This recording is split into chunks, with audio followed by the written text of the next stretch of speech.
네, 반갑습니다. 저는 기업발전연구소 김창섭 소장이라고 하고요. 별도로 제가 유튜브 채널을 운영하고 있습니다. 중소기업 전문 채널을 운영하고 있고요. 자세한 거는 오늘 내용에 들어갔으니까 세부적인 거는 그 강의를 진행하면서 좀 이렇게 이야기하듯이 이렇게 하도록 하겠습니다. 오늘 반갑습니다. 네, 이렇게 박수를 쳐주시는 분들이 꼭 성공을 하십니다. 그리고 박수를 치려고 하셨던 분도 마찬가지고요. 오늘은 정부 지원 제도라는 게 있습니다. 근데 정부 지원 제도는 기업 제도입니다. 소상공인 자영사업자도 기업이고요. 초대기업도 기업입니다. 다 같은 기업이기 때문에 대한민국 사회에서 기업을 운영하시는 또는 외식업을 경영하시는 대표님들이 이왕이면 알면 좋을. 그래서 오늘은 슬기로운 외식 경영 전략, 그 세부적으로 이 안에 오늘 아까 이렇게 강의를 보니까 뭐 시그니처 메뉴 개발도 있고 벤처 기업으로 가는 길도 이렇게 특전으로 있는 것 같습니다. 매우 인상적입니다. 외식 업체에서 벤처 기업과 관련한 슬기로운 기업 경영 이런 걸 한다는 것 자체가 좀 특별한 일입니다. 대부분 본업 기술 경쟁력에만 많이 이렇게 치중되지 기업 경영 확장하고 이런 데들은 좀 드문 것이 현실이기 때문에 오늘 여기 계신 분들은 그런 쪽에 좀 나름대로 좀 준비를 해봤습니다. 어떻게 접목이 될지 한번 이렇게 한번 달려볼까요? 저는 이렇습니다. 지금 그냥 했던 일이 그냥 한 10여 년 동안 보험사에서 금융상품 개발을 했었고요. 그 이후 벤처 창업했다가 장렬하게 어드벤처 되고 20여 년을 전국에 있는 중소기업 대표님들과 함께 생사고락을 같이 했습니다. 그 업력이 그냥 고스란히 있고요. 지금 현재는 기업발전연구소 소장과 대표 연구위원을 하고 있고요. 다양한 업무를 하고 있습니다. 제가 운영하고 있는 기업 꿀정보 TV 유튜브 채널인데 여기에는 주로 중소기업, 제조기업, 뭐 도소매도 있고 유통업, 하여튼 초대기업 빼놓고 중견기업 빼놓고 한 소기업부터 중기업 정도 규모까지 대부분의 어떤 컨셉을 담아 있는데 주로 정부 지원 제도를 활용해서 기업체 대표님께서 어떻게 경영할까 이런 것들의 핵심적인 내용을 담아 있습니다. 제가 운영하고 있는 블로거 공식 블로그입니다. 유튜브가 아니라 지금 홈페이지 이렇게 돼 있고요. 제가 주로 이렇게 컨설팅했던 업력은 전국입니다. 수도권부터 해서 부산, 경남, 제주에 이르기까지 전국을 무대로 뭐 20여 년 했으니까 뭐 굉장히 많이 있겠죠. 여기보다 더 많은 내용들이 있는데 그 중에서 핵심적인 것은 정부의 기술개발 지원 사업이라고 하는 정부 무상한 지원 사업도 있고요. 또 초기 창업 패키지와 같은 어떤 창업자 대표님들이 받을 수 있는 무상 지원하는 그런 트랙도 있고요. 또 요즘 뭐 많이 있는 뭐 바우처다라고 하는 것들, 또 세제 혜택 이런 대부분의 것들이 중소기업 제도입니다. 제도를 제대로 파악을 한다면 거기에 맞춰서 기업이 성장 전략을 하고 같이 맞물려서 있는 이런 내용들인데 오늘 한번 제가 일반적으로 해왔었던 내용들을 오늘 한번 이렇게 좀 내용을 좀 집중적으로 담아봤고요. 제가 10년 동안 했었던 기업체의 컨설팅 성공한 것도 있고 때로는 참 어려웠던 기업들도 있고요. 정부 지원금을 받았던 금액, 또 정책자금 금액, 지원금은 무상자금을 얘기한 거고요. 정책자금이라는 것은 갚아야 되는 대출금인데 정책자금, 국가기관에서 특정 기업에 대해서 지원하는 그런 금액도 있습니다. 절세한 세금도 이렇게 됩니다. 이제 앞으로 더 많아질 것 같습니다. 오늘 정부 지원 제도를 활용해서 외식 경영을 하려고 할 수 있을까라고 하는 이런 질문을 드릴 수 있어요. 보편적으로 외식 경영하는데 정부 지원 제도를 활용하는 사각지대입니다. 아주 특별한 대표님이 저희한테 요청을 해서 우리 기업도 벤처할 수 있을까요? 그래서 벤처 받은 기업도 있고요. 우리 기업이 정부로부터 무상 자금을 100만 원, 200만 원이 아니라 뭐 5천만 원, 1억이라고 하는 이런 특정한 프로젝트를 할 수 있을까요? 할 수 있는 기업도 있었고요. 그렇지 않은 기업도 있었고요. 이렇다는 거죠. 그런 것들을 오늘 한번 핵심만 모아서 오늘 이렇게 이야기를 나눌까 합니다. 정부 지원 제도는 크게 얘기한다면 이렇습니다. 하나는 운영 자금이라고 하는 거. 자금. 운전 자금이죠. 때로는 뭐 직원 급여도 있을 수 있고 또 뭐 임차료도 운영자금이겠고 또 재료비도 운영자금일 수 있잖아요. 이런 것들을 운영자금이라고 합니다. 그런데 반해서 그런 운영자금을 정부가 지원할 수 있을까? 대출자금이겠죠. 이게 첫 번째입니다. 두 번째는 시설자금은 정부로부터 내가 지원받을 수 있을까?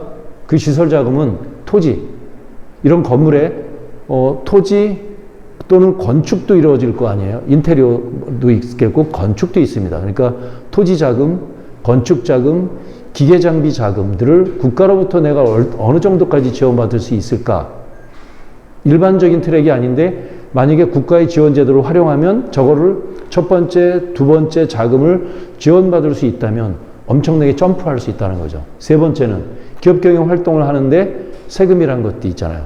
그런데 어떤 기업에는 세금을 국가가 아예 몇 년 동안 반을 줄여줄 수 있을까? 그런 것은 무엇이지? 라고 하는 절세 지원 제도를 얘기하는 겁니다. 네 번째는 핵심적으로 그렇다면 거꾸로 국가로부터 내가 늘 세금 내고 기업도 세금 내고 하는데 국가로부터 받을 수 있는 무상지원 사업은 뭐가 있을까? 무상지원 사업, 무상지원 자금이라고도 하고요. 정부지원 자금이라고 하는데 여기는 무상인 겁니다. 100만 원, 200만 원의 재난지원금 이런 것들을 이야기하는 게 아니에요.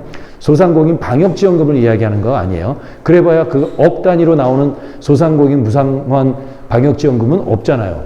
지금 이걸 이야기하는 이 테마는 중소기업 지원 제도를 이야기하는 거예요. 그렇다면 이런 네 가지의 정부 지원 제도가 있는데 아무나 지원할까요? 아닙니다. 그 기준이 있다는 거죠. 그 기준. 그 기준을 오늘 이야기하려고 하는 겁니다. 그렇다면 여기 계신 대표님 중에서 희망의 씨앗이 있을 수 있잖아요. 혹은 어떤 대표님은 내가 바로 저기를 앞두고 있는데 라고도 할 수도 있고요. 한번 볼까요? 대한민국의 기업을 나누는 기준이 두 가지가 있습니다. 마치 사람을 남자와 여자로 나누듯이 기업을 두 가지 기준으로 나눕니다. 어떻게 나누냐면 업력으로 나눕니다. 업력. 예비 창업. 여기 계신 분 중에서는 아직 창업 안 하신 분도 있겠죠? 창업을 하실 분도 있잖아요. 사업자 등록이 나오는 순간 창업이 된 겁니다. 그런데 0년부터, 한 달부터 1년, 2년, 3년, 10년에서 100년까지, 일본에는 200년, 300년짜리 기업도 있는데 우리나라는 그렇지 못하잖아요. 전쟁이라는 것, 일제시대라는 것, 이런 걸 겪었기 때문에 우리가 겪고 있는 특수한 상황인데 가끔 보면 이런 거 있잖아요. 100년 소공인, 100년 가게라고 하는 거 있잖아요. 지방에 가면 100년 가게로 선정된 점포가 있습니다. 외식 경영 업체들이 있어요. 이렇듯이 우리나라도 이제 점차 업력이 늘어나는데 대한민국은 이렇게 기업을 나눌 때 두 가지로 나누는데 첫 번째는 업력, 나이라는 거죠. 기업의 나이, 첫 번째는 많은 게 좋다, 적은 게 좋다. 이제 뚜껑을 한번 열어볼까요? 두 번째, 업종이 있어요.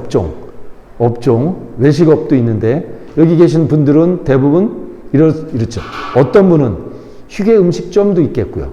상황에 따라서 간이 음식점 같은 이런 것도 있겠고, 어떤 분은 뭐 그걸 활용해서 일반 음식점도 있고, 누구는 단란주점업도 있고, 업종이 굉장히 많잖아요. 외식과 관련한 다양한 업체가 있는데 그 중에서는 제가 얼마 전에 자문한 기업이 이런 기업이 있었어요. 공방인데 무슨 공방이냐면 마라 관련한 공방이에요. 굉장히 많다 보니까 제조적인 성격이 있어요. 중국으로부터 들여온다면 재료의 문제, 인허가의 문제, 해수업 시설 기준의 문제, 다양한 문제가 있어서 국내에서 그 원료를 대부분을 생산하려고 하다 보니 그건 뭡니까? 제조라는 게 있잖아요. 작게라도 제조도 있잖아요. 만약에 어떤 경우는 이렇게도 있겠죠. 어떤 음식점도 있는데 요즘은 전통주, 어떤 주류 면허 제도가 달라지죠. 예전에는 오미 맥주밖에 없죠. 대규모 생산 공장밖에 없는데 이제는 소규모 수제 맥주도 점포에서 설치할 수도 있고요. 전통주도 만들 수도 있고 이런 상황이 달라진다는 거죠. 지금 2022년에 상황이 달라지는 건데 업종은 어떻게 나눠질까? 이렇게 되죠. 도소매, 면허, 서비스, 제조, IT 콘텐츠부터 수만 가지 업종으로 돼 있대. 여기에 계신 대표님들은 그 안에 들어가 있는데 저게 도대체 무엇일까? 첫 번째, 두 번째가 갖고 있는 중요한 기준점들이 있어요. 그 안에 들어가면 한마디로 좋은 말로 횡재를 하는 거고, 그렇지 않으면 그냥 열심히 노력하는 수밖에 없다는 거죠. 나의 노력 플러스 국가의 힘이 합쳐진다면 시너지가 날 수 있는 이런 부분이 있어요. 대한민국의 업종은 이렇게 나눠져요. 법으로 나눠집니다. 통계청에 저 기준에 따라서 나눠집니다. 제조업은 C라고 하고 외식업은 또 뭐라고 하는 코드가 있습니다. 5자리가 있고요. 큰 거 3자리, 4자리, 5자리 이렇게 분류가 되는 기준점들이 있습니다. 표준산업 분류라는 이런 체계로. 그래서 이렇게 국세청에 신고하려면 코드라고 하는 게 존재합니다. 이게 업종과 관련된 거라는 거죠. 이제 대략적으로 기업의 나이와 그리고 어떤 업종에 구분되는 것에 대한 개념은 이제 정리가 한 거예요. 그렇다면 좀 더 이제 세부적으로 들어가 보죠. 업력에 대한 구분이 있습니다. 업력, 나이라는 거예요. 대한민국은 기업의 나이를 딱 2가지만으로 구분합니다. 0년에서 7년까지 그리고 7년 초과된 기업 다 이렇게 딱 2가지로 구분합니다. 그래서 7년 초과냐 0년에서 7년이냐 이 말을 아마 듣기가 일상적이지 않은데 0년에서 7년이라는 기업을 창업기업이라고 표현합니다. 대한민국 생태계에서 창업이라는 딱지가 나도 모르게 붙어 있을 수도 있고 안 붙을 수도 있고 그래요.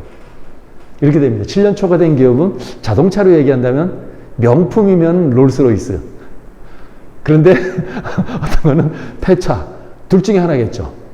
내가 명품 반열에 있을 건가? 폐차 반열에 있을 건가? 이게. 두 번째, 일반 기업들이 이렇습니다. 두 번째 기업은 0년에서 7년을 창업기업이라고 부르는데 이 분류는 지금부터 제가 하는 이야기들은 제도입니다. 법률을 이야기하는 거예요. 0년에서 7년을 우리나라 대한민국은 창업기업이라고 표현하는데 법률이 이런 법률이 있어요. 로켓 타고 날아가는 걸로 표현해요. 대한민국의 국가의 힘을 저기다가 다 집중하고 있어요. 대한민국이 경제제도에 대해서. 어떻게 나누냐면 0년부터 7년까지 대한민국 지원 자금의 90%를 0년부터 7년까지 기업에 집중적으로 쏟아부어요. 혹시 여기 계신 대표님들 오래된 기업 어디 가면 정책금융기관이라는 곳을 들어보셨나요? 기술보증기금, 신용보증기금, 중소벤처기업진흥공단 혹시 방문해 보셨을까요? 기술보증기금 방문하신 외식경영 대표님들 단 한 명도 없다는 건 아니지만 거의 없습니다. 거의. 이런 내용을 제가 얘기해 줄게요. 그거 왜 그런 구분으로 나눠지는지. 0년부터 7년을 90%가 대한민국의 힘으로 집중하는데 그 중에서 0년부터 3년 기업을 저 90% 중에서 80%를 지원해요. 어디에 있어야 된다라는 게 답이 나오겠죠. 이렇습니다. 이게 생태계입니다. 0년부터 3년에 있다 없다가 뭔가 기준점에 들어갔다 안 들어갔다 나도 모르게 이런 부분이에요. 그래서 대한민국에 이런 법이 있어요. 중소기업 창업지원법. 창집법이라고 하는데 일반적인 이야기가 아니죠. 그런데 대한민국은 이 틀로 움직인다는 거죠. 여기 계신 외식경영의 대표님들 대부분은 그 사각지대에 존재했다는 거죠. 사각지대. 창업을 했어도 창업인지 아닌지 모르고 이거 하나 냈다가 저거 하나 냈다가 저거 하나 냈다면 안 됩니다. 기업을 사업자 등록을 내는 것도 전략적이어야 되는데 어느 세무사님께서 어느 국세청에서 아니면 어디 부동산 중개업자가 아니면 누가 그거를 어떤 기준으로 이야기하는 사람이 없었던 거죠. 제가 실은 외식경영의 세계와 깊이 만나지는 않았어요. 간간히 만나는데 거기에는 벤처기업도 있었고 뭐도 있었고 프랜차이즈업도 있었는데 정말 사각지대잖아요. 저는 정부의 지원 제도와 관련한 것들의 제 업의 대부분이 그건데 제가 외식경영 대표님들을 일부밖에 못 만났기 때문에 그 얘기는 외식경영 대표님들은 정말 열심히 일만 하시는 거죠. 참 이렇게 아이러니하다는 거예요. 뭐 창업이다 아니다라는 것은 법률로 나와 있어요. 고시 규정으로 나와 있어요. 그래서 내가 사업자를 냈다 그래서 그냥 또는 법인을 냈다 그래서 내가 창업이다 아니다 그냥 그거는 사업자 등록을 한 것뿐이에요. 그냥 상법으로 법원에다가 등록을 한 것뿐이에요. 그게 창업기업이다 아니다 여부는 팩트 체크해봐야 된다는 거죠. 그래서 그거를 물어봐야 되는데 세무사님 그걸 잘 관여되는 게 아니죠. 세무사님은 혹시 국세청과 관련해서 세무서와 관련해서 일을 하지 중소벤처부를 들락달락거리는 세무사님이 계시던가요? 혹시 주변에 부동산 이것저것 하시는데 그 부동산 중개업자 대표님께서 중소벤처부를 들락달락거리는가요? 제도는 거기에 있는데 중소벤처부의 제도인데 딴 데서 많은 분들이 노력을 하고 있다는 거죠. 오늘 그 내용을 자세히 볼 거예요. 업종도 나눕니다. 업종에 대해서 많은 경우는 그냥 일반 업종이라고 분류가 돼요. 도소매 면허. 남의 물건 갖다 파는 거가 우리나라의 미래는 아니에요. 나쁜 사업을 이야기하는 것이 아닌데 우리의 미래는요. 우리의 미래 산업을 먹여 살릴 우리의 미래 사업이잖아요. 과거에는 자동차가 그랬잖아요. 과거는 반도체가 그랬잖아요. 지금은 비대면이라고 하는 어떤 거, 이런 것들이 우리의 미래를 먹여 살릴 것들이 IT나 기술적인 혁신적인 거라든가, 얼마 전에 나로도에서 발사했던 또 우주 그 발사체와 같은 그런 것들이 우리나라의 국가의 부를 앞으로 가져다 줄 거라고 생각하기 때문에 미래 사업에 관련된 기술 기반의 기업에 국가의 에너지를 쏜다는 거죠. 그런데 일반 업종에는 그렇지 않다는 거죠. 면허업이 뭐냐면요. 의사가 많이 생기는 게 우리나라의 미래가 아니잖아요. 의사가 100만 명, 1000만 명, 그게 우리나라의 미래가 아니잖아요. 거기에는요, 국가가 지원하지 않아요. 알아서 하는 거죠. 그냥 은행 가면 대출이나 많이 해주는 거지, 미래산업이라고 표현하지 않습니다. 면허, 도소매, 이런 것들. 서비스 음식점도 거기에 들어가요. 실은요. 그런데 특별한 음식점은, 특별한 서비스업은요, 저기서 나와서 어디로 되냐면요, 특수업종으로 분류가 돼요. 육성업종이라는 거죠. 국가가 지원해주는 업종으로 들어가느냐 안 들어가느냐는 내가 음식점 업을 한다, 그냥 서비스업을 한다가 아니라 그 서비스업을 어떻게 하는데, 그 음식점 외식을 어떻게 하는데 내용을 한번 볼까? 좋아 라고 하는 부분에 들어간다면 육성업종이 돼서 국가로부터 지원을 받을 수 있는 기준점의 어떤 트랙에 들어간다는 거죠. 그게 대한민국의 미래는 제조, IT, 컨텐츠, 서비스도 들어갑니다. 외식이나 이런 것들도 어떻게 하느냐에 따라서 육성업종으로 들어갈 수 있습니다. 그게 그런 부분이 없었다면 제가 여기 올 이유가 없죠. 그렇죠? 말하자면 이렇게 생각하면 되죠. 임가공이라고 들어봤잖아요. 그냥 기계 몇 대 갖다 놓고 남이 주문하면 알아서 눈 감아도 기계가 알아서 돌아가서 깎아주고 만들어주고 납품하는 거. 우리의 미래가 아닙니다. 전 세계 최대의 임가공, 가공을 위탁 제조를 제일 잘하는 국가, 전 세계의 제조 엔진인 이 나라, 중국을 따라갈 수 없어요. 그래서 우리의 경쟁력은 어떤 거냐면요, 기술 기반이어야 되는 거예요. 뭔가 혁신적인 기반이 돼야 되는 거예요. 외식도 혁신이어야 된다는 거죠. 그래야 좋아. 그렇다면 국가가 어떤 기준점에 올라섰어. 그렇다면 지원해 줄게. 그렇지 않으면 알아서 해. 라고 하는 거죠. 바로 그런 얘기들입니다, 이게. 그래서 육성업종에 들어갈 수 있는 뭐라도 발을 하나라도 디밀 수 있다면 그게 뭔가 기회가 될 수 있다는 거예요.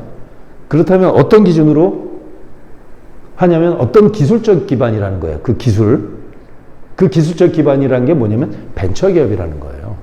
벤처기업이 됐다면, 벤처기업이라는 훈장을 만약에 받았다면, 스펙이거든요. 그렇다면 그 외식경영업체를 국가가 지원해 줄게. 뭔가 남다르게 지원해 줄게 라는 트랙에 올라탈 수 있다는 거죠.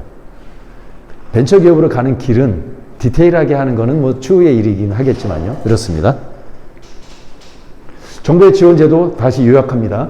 운영자금, 시설자금, 절세, 무상자금이라고 하는 건 기준점이 있는데 그 기준은 바로 벤처기업이라는 거예요. 그래서 벤처기업의 트랙에 들어갈 수 있다면, 아니면 그 노력을 일정 기간 할 수 있다면 매우 의미하겠죠.